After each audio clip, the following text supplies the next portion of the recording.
Here's the next attitude disease: over-caution.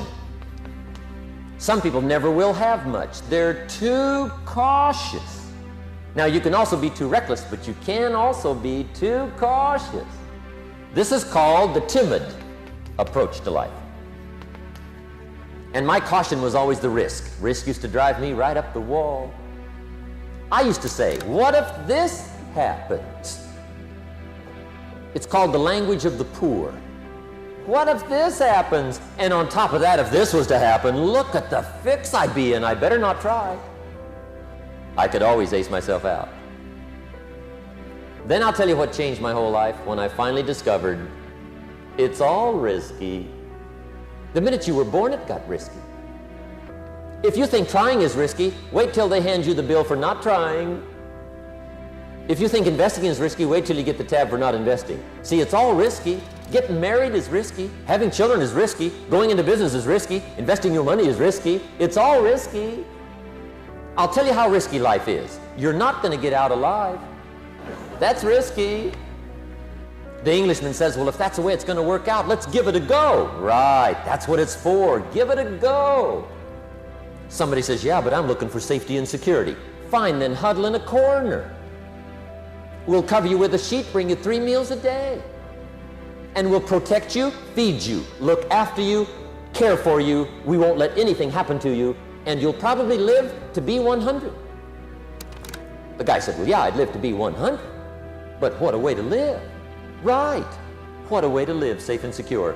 Don't ask for security. Ask for adventure. Better to live 30 years full of adventure than 100 years safe in the corner. And see, it's not important how long you live. What's important is how you live. Pessimism, the deadly disease of always looking on the bad side, the problem side, the difficult side, checking all the reasons why it can't be done. The poor pessimist leads an ugly life.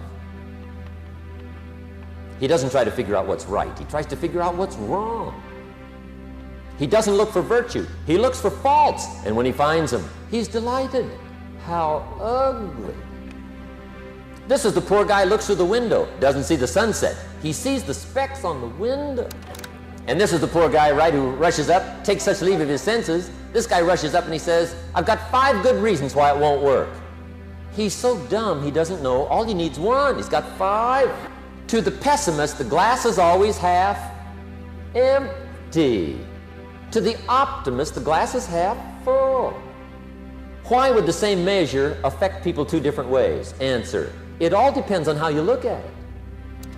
Our lives are mostly affected by the way we think things are, not the way they are. The way we think they are affects us most. I hear a knock on my door one day, and I go to the door, and there's a little girl about this tall selling Girl Scout cookies. And she gave me the big pitch on Girl Scout cookies. Finest organization in the world. Got these cookies, only $2. Support the Girl Scouts. No problem, I wanted to. And with a big smile, she politely asked me to buy. I did want to buy. Big problem. I didn't have $2 in my pocket. So I thought, I can't tell her that. So I thought, well, next best, I lied to her. And I said, look, I've already bought lots of Girl Scout cookies. I've still got plenty in the house that we haven't eaten yet. She said, well, that's wonderful. Thank you very much. And she leaves.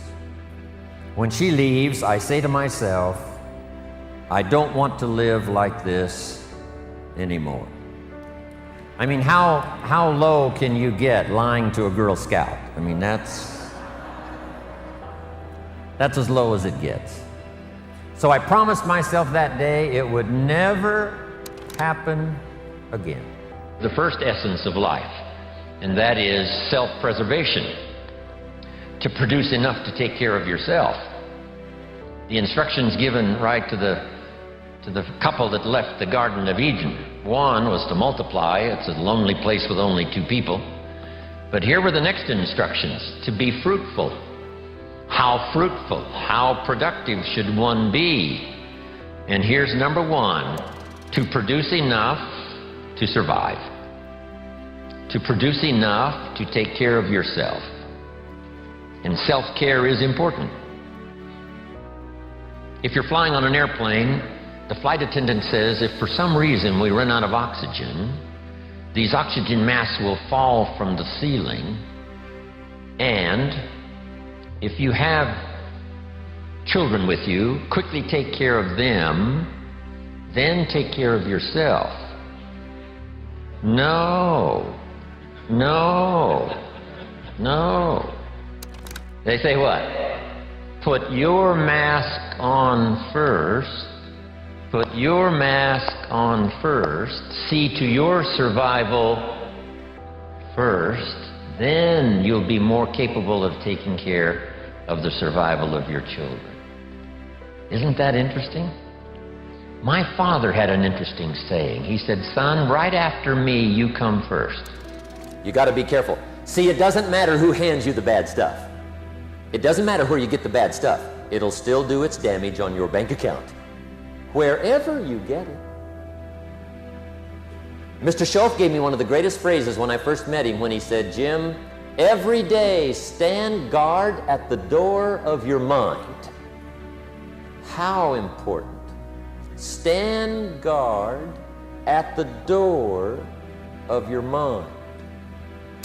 And you decide what goes into your mental factory. Don't let anybody just dump anything they want to in your mental factory, because you've got to live with the results. The last disease, but this one is deadly. Engage in this one, indulge in it even slightly, and you might as well forget the future, because it's going to forget you.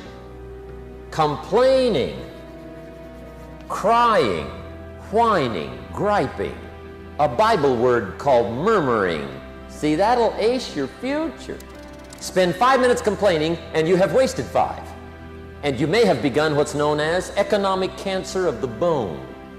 Just be on the lookout of the things that can destroy all the good you start. The war is on. And this evening, tomorrow, mentally, personally, socially, economically, you got to make sure you're winning the war. And this is part of it.